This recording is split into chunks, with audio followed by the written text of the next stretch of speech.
नमस्कार दोस्तों, मेरा नाम है राजेश और क्राइम स्टोरीज चैनल पर आपका बहुत बहुत स्वागत है। दोस्तों, आज की जो क्राइम की घटना है वो है देश की राजधानी दिल्ली से। रोहिणी के सेक्टर 5 में रहने वाले पीयूष मलिक रोजाना की तरह 4 फरवरी 2017 को भी शाम का खाना खाकर सड़क पर टहल रहे थे। उस दिन उनके साथ उनका एक दोस्त भी था। दोनों लोग बातें करते हुए मेन रोड पर टहल रहे थे। उसी समय किसी ने उन पर गोली चलाई जो उनके पैरों के पास से निकलकर सड़क पर जा लगी। पीयूष और उनके दोस्त ने तुरंत पीछे पलटकर देखा तो एक युवक काले रंग की मोटरसाइकिल से तेजी से उनके बगल से निकल गया। वो इतनी तेजी से निकला कि वो उसे पहचान नहीं सके। इसके बाद वो तुरंत घर आए और ये बात अपने घर वालों को बताई। पीयूष के पिता गुलशन मलिक परेशान हो गए कि रात को उनके बेटे पर हमला किसने किया। उनकी तो किसी से कोई दुश्मनी भी नहीं थी। पीयूष प्रॉपर्टी डीलिंग का काम करते थे। उन्होंने सोचा कि कहीं उसकी किसी से कोई कहा सुनी तो नहीं हो गई। इस बारे में उन्होंने पीयूष से पूछा तो उन्होंने ऐसी किसी बात से मना कर दिया। गुलशन मलिक मूल रूप से हरियाणा के रहने वाले थे। वहां उनकी अच्छी खासी जमीन जायदाद है। नारनौल में एक पेट्रोल पंप भी है। कहीं हरियाणा के ही किसी व्यक्ति ने तो ये हमला नहीं किया। इस बारे में वो गंभीरता से सोचने लगे। पीयूष की पत्नी ईरा मलिक और माँ तो बहुत ही ज्यादा घबरा गई। ईरा की 2 महीने पहले ही पीयूष से शादी हुई थी। गुलशन मलिक बेटे को लेकर थाना विजय विहार पहुंचे। थाना प्रभारी अभिनेंद्र जैन को पीयूष ने अपने साथ घटी घटना के बारे में बताया। अभिनेंद्र जैन ने भी उनसे यही पूछा कि उनकी किसी से दुश्मनी तो नहीं है। मलिक परिवार शरीफ और शांति प्रिय था, इसलिए उनकी किसी से कोई दुश्मनी का सवाल ही नहीं था। पुलिस ने एक बार ये भी सोचा कि कहीं हमलावर का निशाना पीयूष का वो दोस्त तो नहीं था जो साथ में टहल रहा था। हमलावर से हड़बड़ाहट में गोली पीयूष की तरफ चल गई हो, इसलिए पुलिस ने पीयूष के दोस्त से भी पूछताछ की। उसने भी किसी से दुश्मनी होने की बात से इनकार कर दिया। पुलिस से शिकायत करके गुलशन मलिक घर लौट आए। घर आकर सभी हमलावर के बारे में कयास लगाने लगे। उधर पुलिस ने मामला दर्ज तो नहीं किया था, पर थाना प्रभारी के निर्देश पर एसआई पवन कुमार मलिक मामले की जांच में जुट गए थे। इस घटना के बाद पीयूष सतर्क हो गए थे। अब रात को उन्होंने मेन रोड पर घूमना बंद कर दिया था। कुछ दिनों की सतर्कता के बाद वो सामान्य तरीके से रहने लगे। पीयूष की पत्नी ईरा मलिक नोएडा की एक निजी कंपनी में नौकरी करती थी। वो मेट्रो से नोएडा आती जाती थी। सुबह पीयूष अपनी कार या स्कूटी से उन्हें रोहिणी वेस्ट मेट्रो स्टेशन पर छोड़ आते थे और जब वो ड्यूटी पूरी करके लौटती थी तो पति को फोन कर देती थी। तब पीयूष उन्हें लेने मेट्रो स्टेशन पहुंच जाते थे। 20 अप्रैल 2017 को भी पत्नी के फोन करने पर पीयूष रात 8 बजे के करीब उन्हें लेने स्कूटी से रोहिणी वेस्ट मेट्रो स्टेशन पर गए। उनके घर से मेट्रो स्टेशन यही कोई 1-1.5 किलोमीटर दूर था, इसलिए वहां आने जाने में ज्यादा समय नहीं लगता था। पीयूष को ईरा मेट्रो स्टेशन के गेट के बाहर तय जगह पर खड़ी मिल गई। सेक्टर 5-6 के डिवाइडर के पास स्थित जूस की दुकान के पास उन्होंने स्कूटी रोक दी। वो वहां रोजाना जूस पीते थे। जूस पीकर दोनों स्कूटी से घर के लिए चल पड़े।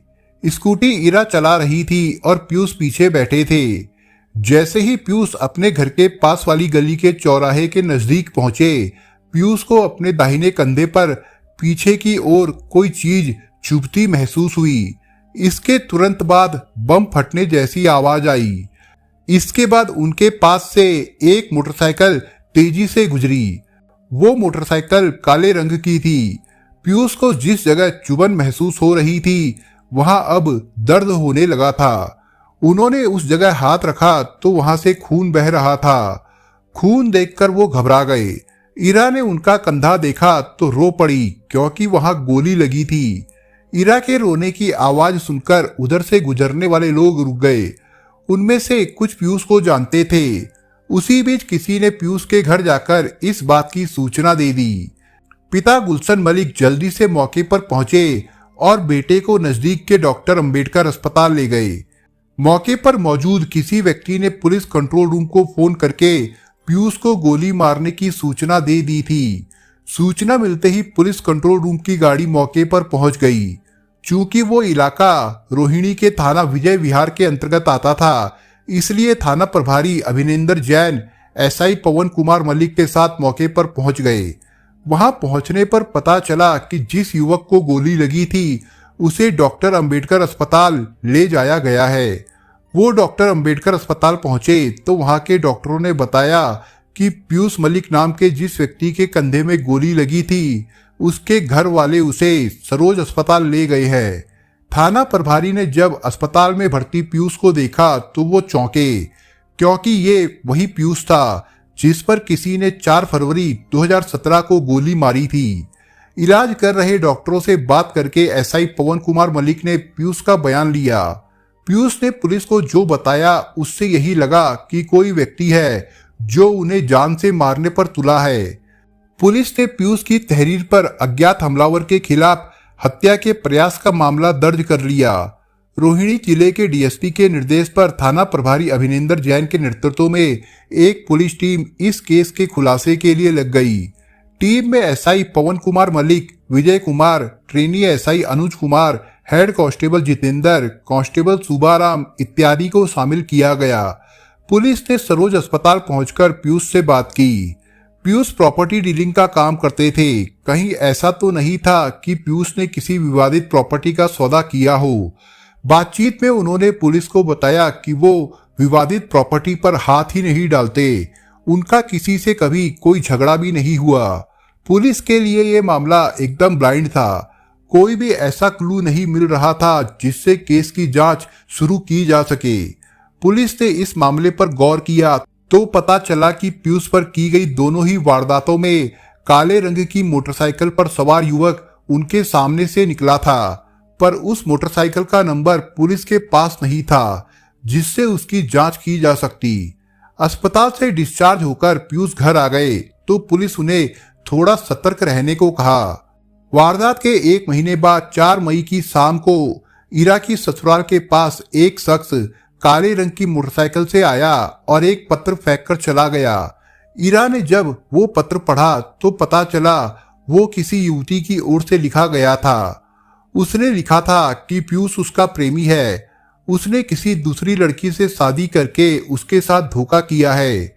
गुलशन मलिक ने उस पत्र की जानकारी पुलिस को दी। उस पत्र से यही लगा कि ये मामला प्रेम प्रसंग का है, पर जब इस बारे में पीयूष से बात की गई तो उन्होंने ऐसी किसी बात से इनकार कर दिया।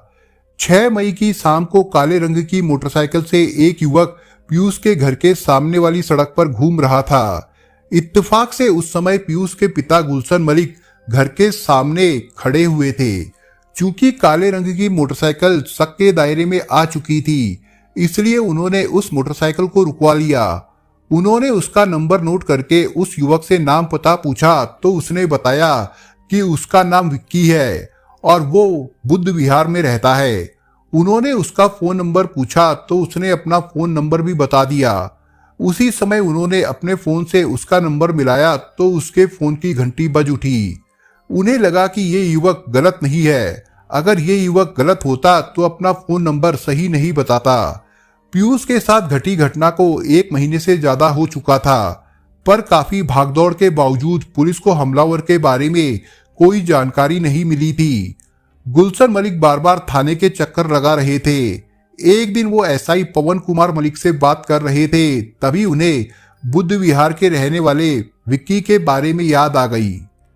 काले रंग की मोटरसाइकिल के बारे में सुनकर एसआई पवन कुमार मलिक चौंके, क्योंकि घटना के समय काले रंग की ही मोटरसाइकिल नजर आई थी।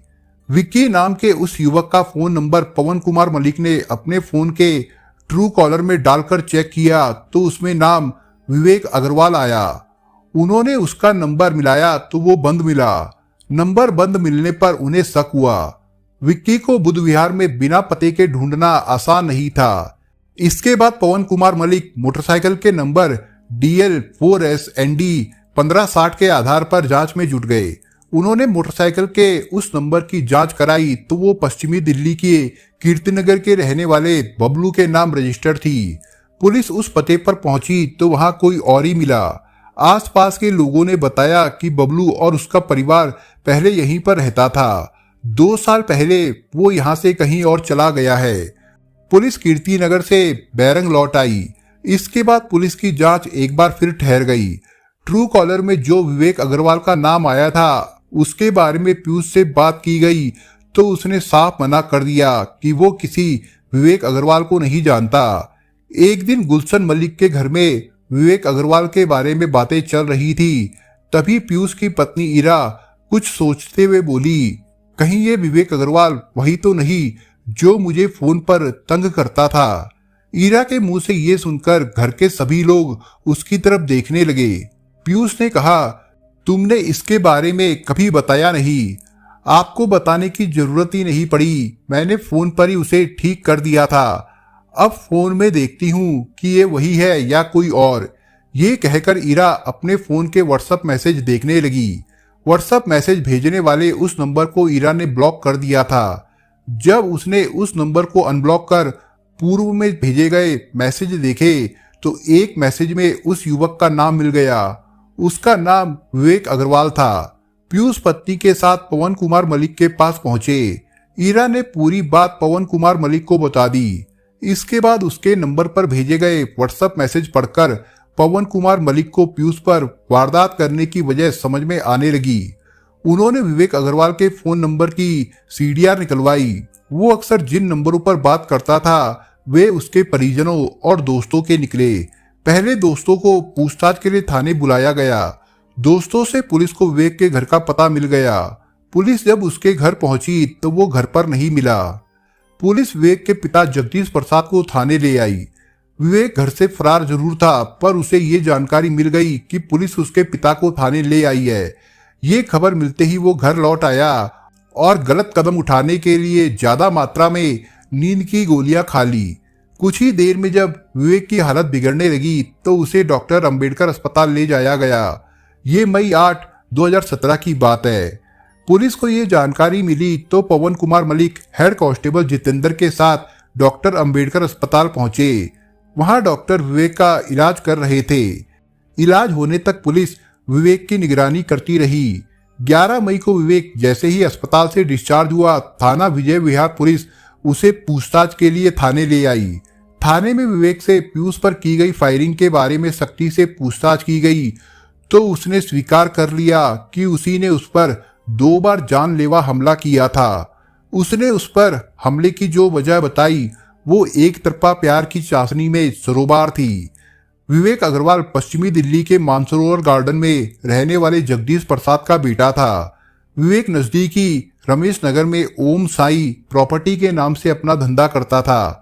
उसका काम ठीक ठाक चल रहा था, इसलिए वो खूब बन ठन कर रहता था। उसके प्रॉपर्टी डीलिंग के ऑफिस से कुछ ही दूरी पर कीर्ति नगर में वेयर हाउस स्कीम का ऑफिस था। ये कंपनी विभिन्न हाउसिंग डेवलपमेंट द्वारा बनवाए गए प्लॉटों की मार्केटिंग करती थी। चूंकि विवेक का काम प्रॉपर्टी डीलिंग का था इसलिए वो भी इस ऑफिस में आता जाता था। उसी ऑफिस में एक लड़की को देखकर उसका दिल बेकाबू हो उठा। बेहद खूबसूरत उस लड़की को देखकर अविवाहित विवेक पर ऐसा असर हुआ कि वो किसी न किसी बहाने उसके ऑफिस के चक्कर लगाने लगा। उसके लिए उसके दिल में चाहत पैदा हो गई। अपने स्तर से उसने उस लड़की के बारे में जानकारी हासिल की तो पता चला कि उसका नाम ईरा है और वो रोहिणी सेक्टर 1 में रहती है। इतना ही नहीं, उसने किसी तरह उसका मोबाइल नंबर भी हासिल कर लिया। इसके बाद विवेक ने ईरा का पीछा करना शुरू किया। ईरा को इस बात का एहसास भी नहीं हुआ कि कोई उसे चाहने लगा है। उसे देख लेने भर से विवेक को मानसिक संतुष्टि मिल जाती थी। ये बात सन 2014 की है। कुछ दिनों बाद ईरा का ऑफिस कीर्ति नगर से नोएडा शिफ्ट हो गया तो उसे भी नौकरी के लिए रोहिणी से नोएडा जाना पड़ा। विवेक को पता चला कि ईरा मेट्रो द्वारा रोहिणी वेस्ट स्टेशन से नोएडा जाती है। तब वो सुबह उसके घर से रोहिणी मेट्रो तक उसका पीछा करता। उसी दौरान उसने ईरा को व्हाट्सएप पर मैसेज भेजने शुरू कर दिए। ईरा ने उसके मैसेज का कोई जवाब नहीं दिया बल्कि उसका नंबर ब्लॉक कर दिया। विवेक तो ईरा का जैसे दीवाना हो चुका था। उसने किसी तरह उसके ऑफिस का फोन नंबर हासिल कर लिया। वो उसके ऑफिस फोन करने लगा। ईरा ने उसे लताड़ा ही नहीं बल्कि पुलिस में शिकायत करने की धमकी दी तो उसने उसके ऑफिस के लैंडलाइन पर फोन करना बंद कर दिया।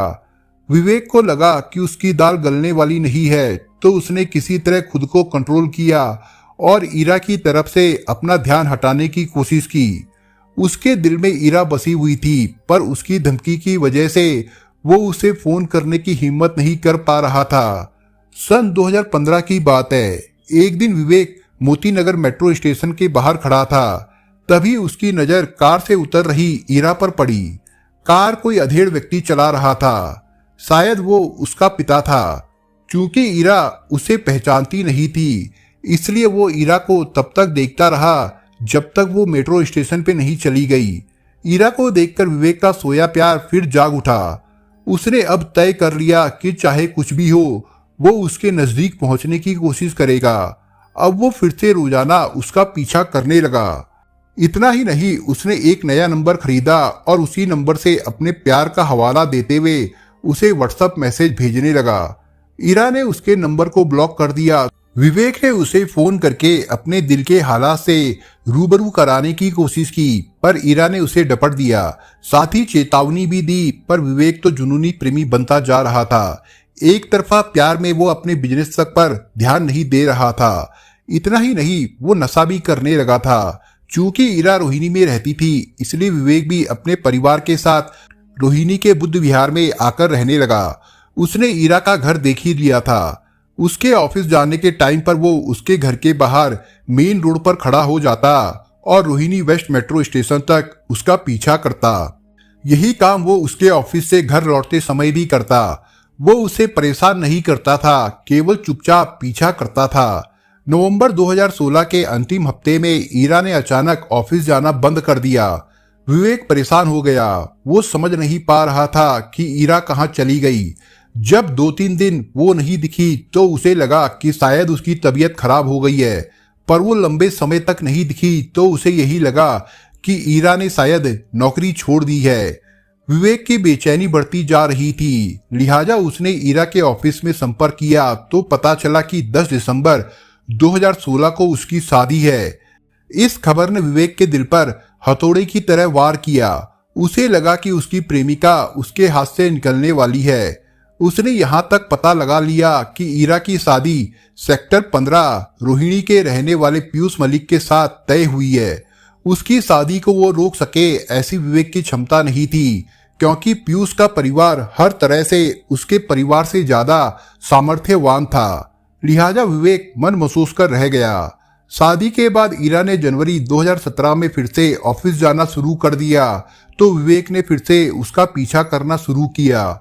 विवेक ने महसूस किया कि शादी के बाद ईरा के रंग रूप में और ज्यादा निखार आ गया है।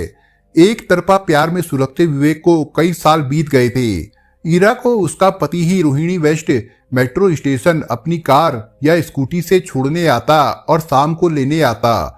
ईरा को जब अपने पति के साथ वो देखता तो उसके सीने पर सांप लौटने लगते। उसे ईरा का पति दुश्मन दिखने लगता। विवेक ने कई साल पहले शाहरुख खान और जूही चावला की फिल्म डर देखी थी। इस फिल्म में शाहरुख खान जूही चावला को प्यार करता था। उसी दौरान जूही की शादी सनी देओल से हो गई थी। तब शाहरुख को सनी देओल दुश्मन दिखता था। जूही को पाने के लिए उसने सनी देओल पर कई बार जानलेवा हमला किया था। ठीक यही स्थिति विवेक अग्रवाल की भी थी। विवेक ने अब तय कर लिया कि अपने प्यार को पाने के लिए वो ईरा के पति पीयूष को रास्ते से हटा देगा।